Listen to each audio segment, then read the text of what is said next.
Si Tariela po ang kahihiyan ng bansa.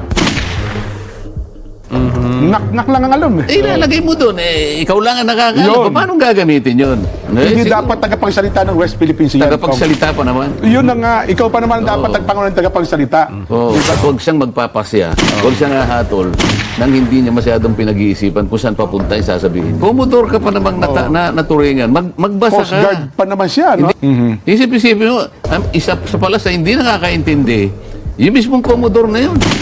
Yun pa naman tong ang spokesperson for the West Philippines Sea. Isip-isipin mo, Pantakin yun. ikaw ang tagapagsalita, ililigaw niya talaga eh. Nasaktan pa ako sa sinabi niya. Kung alam niyo kung bakit, sabi niya, si Kong Dante Marcoleta ay kahihiyan sa kanyang pamilya, kahihiyan sa organisasyong kinabibilangan niya. Isa po yung organisasyon natin. Ibig sabihin, ikinahihiya din ba namin kayo? Mabilis nga siyang magdesisyon, Ay, mabilis nako. nga siyang gumawa ng konklusyon. At sa ngayon, di ba balik ko sa kanya kung si Tariela po ang kahihiyan ng bansa. Hindi siguro. dapat tagapagsalita ng West Philippines yan. Tagapagsalita pa naman. Yun na nga, ikaw pa naman dapat tagpangunan ng tagapagsalita. Diba? Sana pumunta sa mga inaukula, ahensya ng gobyerno. Diba? Sa buong mundo, ipatala na po namin ito na po. sa diksyonaryo. Sa diksyonaryo. Baka nakikinig siya, ibigay niya yung link sa atin din. Yan, oo. Ipadadala ko sa kanya rin yung link para basahin niya. Doon sa mga talaan ng lahat ng karagatan, lahat ng pangalan na nandun. Para sa ganun magkaroon siya ng kaalaman tungkol dito at huwag siyang magpapasya, huwag siyang hahatol nang hindi niya masyadong pinag-iisipan kung saan papunta yung sasabihin niya. Isipin mo magsasalita ka out of context. Ayun na nga. Hindi mo man lang pinakinggan ang kabuuan ng mga pinag-uusapan bago ka gumawa ng konklusyon. Kaya nga po ako naniniwala, sabi ko sa inyo, may mga opisyal ng ating pamahalaan, mabilis ang bibig, mabagal ang isip. Ang balita ko kasi, gusto rin magpasikat niya kasi gusto maging Commodore ata ng Philippine Coast Guard. Noon pa, bago magpumasok si Gaban, nag-intention na yan na gustong pumasok maging Commodore, maging ng Coast Guard Chief. Mukhang hindi napapansin. Kaya ngayon yun ang tungkol dyan sa may West Philippine Sea na yan. Anyway, kasi naman ko, sabi nyo nga, last day at last Friday, nasagot nyo naman ito eh. Ano ba ang gusto nyo para matapos na yung usapin ng West Philippine Sea? Ano pa ba ang gusto nyo banggitin tungkol doon? Hindi, siguro idadagdag ko na lang na unti-unti naman marami ang nakakasunod sa paliwanag. Ang totoo niyan, ang kinatutuwa ko, yung mga kaibigan natin na alam nating nasa mataas na bahagi ng ating lipunan na hindi pala rin nila masyadong kabisado. Kaya pilit nilang itinanong sa akin, bro, anong isa? Paano ba sasagutin ito? Ibig ko sabihin ngayon, hindi rin niya kabisado. Kaya lalo akong natuwa na yung palang pagkakagamit ko, yun ang tamang paraan para pag-usapan talaga. Sapagkat ang gusto ko lang namang maging pamantayan nung ating kung ang pag-uusapan natin ay yung ating sigalot sa bahagi na yan ng ating mundo ay yung kung paano natin ginamit yung West Philippine Sea. Tayo lang ang may kagagawa nun eh. Tayo lang yun. Hindi kabahagi yung Community of Nations. Sila, hindi pa nila alam na yun ang katawagan na ginamit natin. Bagamat sa atin, yung kabuuan ng West Philippine Sea, ito yung exclusive economic zone. Alam na natin po, bilang Pilipino. Napalagi ko nga sinasabi, kaya pangalanan natin, kaya hindi. Sabi ko, yun ay sariling atin. Ayaw ko lamang kasi na kung minsan tayo ay nagiging tampulan ng katatawanan dahil ginagamit natin, tayo lang nakakaintindi. Yung iba, ano ba pinag-uusapan? Yun ang ayaw ko eh. Katulad ng ipinaghalimbawa natin nung nakaraan.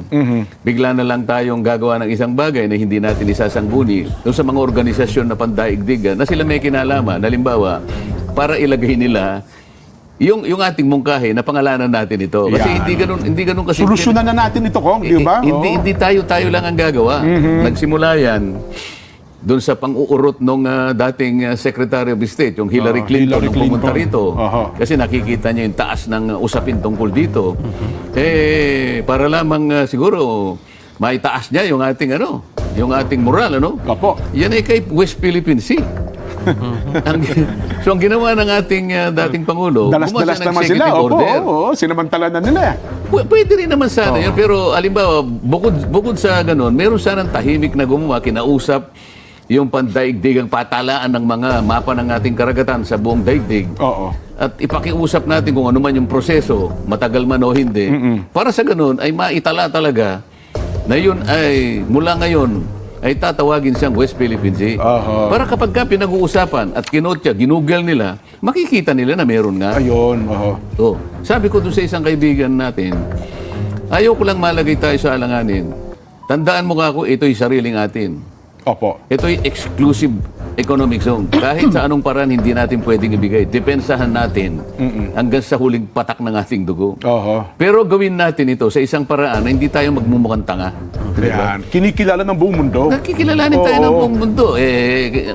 Wala ka rito pero ginawa naming example. Opo, napanood ko ngayon, Kong. Oh. Yung street na papunta doon sa lupa ni Nelson. ni oh. Nelson. Ginawa natin Lubaw Skinita, di ba? Lubaw Street. Hindi, papunta sa iyo yung major street, Subarjaga Street. Ayan, oho. Ngayon, siguro ka ako naiinggit ka, Nelson, yung papuntang maliit na ginawa niyang Lubaw. Nelson Lubaw Street. Ayan, oho. Hindi man lang niya ikuninect, hindi man lang niya isinangguni sa barangay. Oho. Hindi niya isinangguni sa patalaan kung paano gagawin yun. Sa munisipyo kaya, para magkaroon ng ordinansya man lang. So kapag kaya nakasakay ka ng tricycle, yung tricycle may ways. Opo, baba mo nga ako din sa ganitong lugar. no? Hindi niya mababasa sapagkat ikaw lang ang gumawa. Ganun lang ang paghalimbawa. Pero sasabihin nila, aba, si Kong Marcoleta, maka-China pala ito. Nako. Saan ka naman nakakita? Kaya sinisisi ko naman yung isang Commodore na yan. Oho, yung J. Tariela, Kong, nako. Commodore ka pa namang naturingan. Magbasa Coast ka. Guard pa naman siya, no? Hindi ko lang alam yung email niya kung hindi bibigay ko sa kanya yung link. Opo. Doon babasahin niya lahat ng pangalan ng karagatan, kay lake ito, kay Gulf, kay ocean, kay nakasulat lahat doon. Oho. Ibibigay ko sa kanya para sa ganun magkaroon siya ng referensya kung bakit ko sinabi. Sa ganang atin, meron tayo lang nakakaalam. Kasi nga po, Kong, nasapatan na si Commodore Tariela na ang Pilipino, alam lang niya West Philippine Sea. Pero hindi siya nasapatan. Dapat ang buong mundo alam. Kasi hindi siya nakinig kasi nga yung vlogger ginagamit niya Yun, oo. yung vlogger pag buong mundo Oo. O edi gumugulo kasi ano ba yung pinag-uusapan ng mga Pilipino at ganito nag-aaway? Hindi ngayon na lang pinag-aaway. Kaya nga sabi ko, tama ka ako, Mr. Executive Director ng Sige, Dong Ramos, CICC. Opo. CICC. Opo, oo. Na ang panukala mo nga ay kailangan nating palawakin ang kaalaman ng ating mga mamamayan kung ang pag-uusapan ay yung sigalutan dito sa panig ng South China Sea. Titingnan mo nga ito. Isip-isipin mo, isa sa palas na hindi nakakaintindi, yung mismong Commodore na yun. Yun pa naman Kong, ang spokesperson for the West Philippine Sea. Isip-isipin mo, Pantakin yun. ikaw ang tagapagsalita, ililigaw niya talaga eh.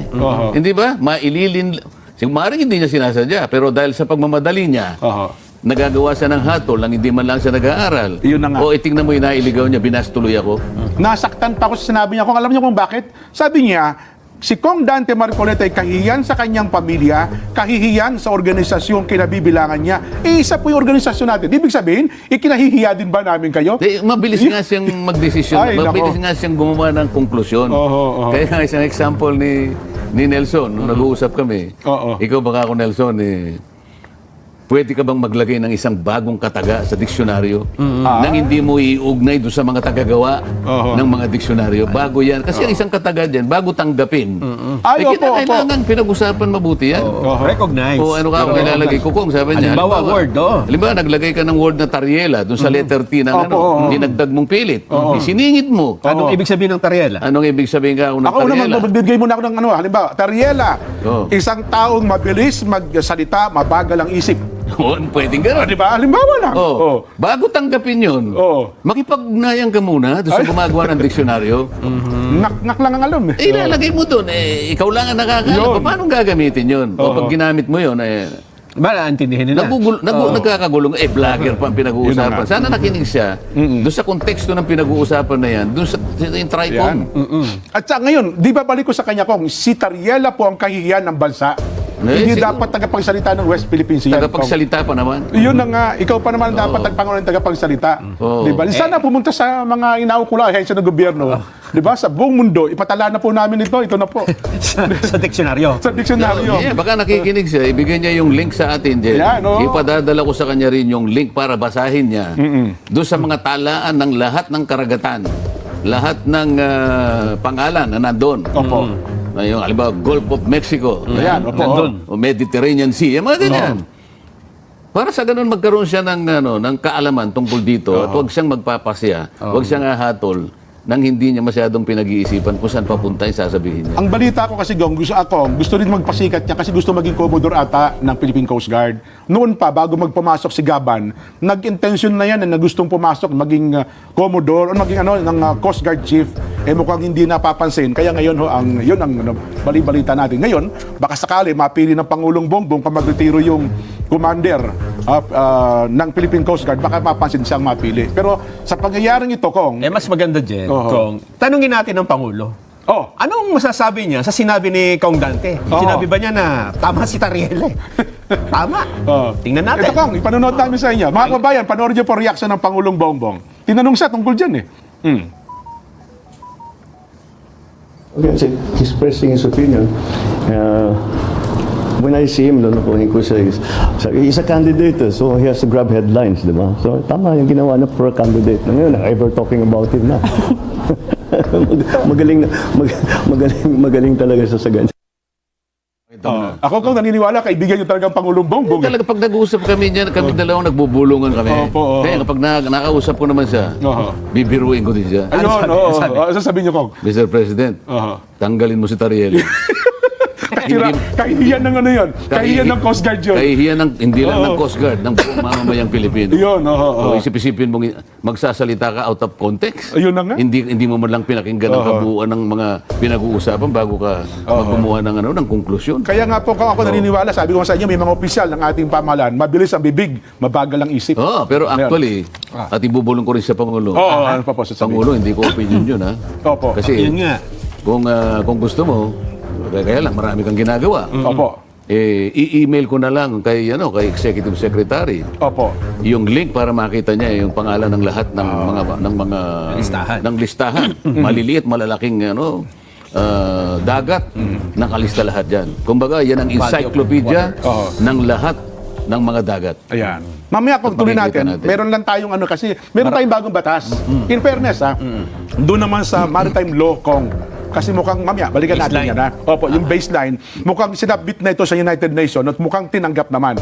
Oo, yun ang proseso. Ibig Yun ang sabihin, apo. kung tatanggapin, may proseso yan. Yun. Mamaya, Huwag nating uunahan yun. Balikan natin yung punto na yan, Kong.